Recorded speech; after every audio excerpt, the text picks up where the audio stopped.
So during a manipulation, you have an increase in force, and it goes in an arc, right?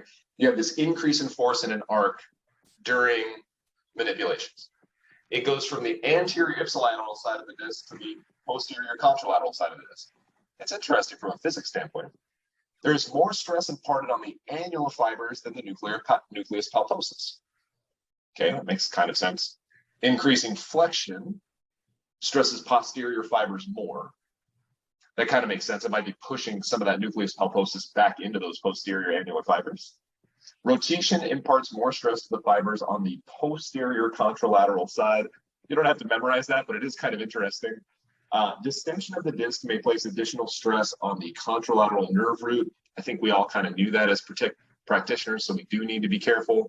That might have some play here if you guys want to come back to this slide at a later date where you have somebody who has like a radiculopathy on one side, it's super sensitive.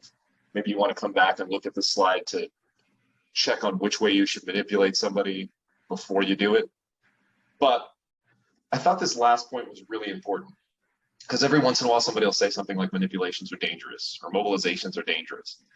Force characteristics are similar for healthy discs and degenerative discs. What am I saying there? Having a degenerative disc didn't change anything. So you didn't increase the risk because you had damage to a disc. The force is the same.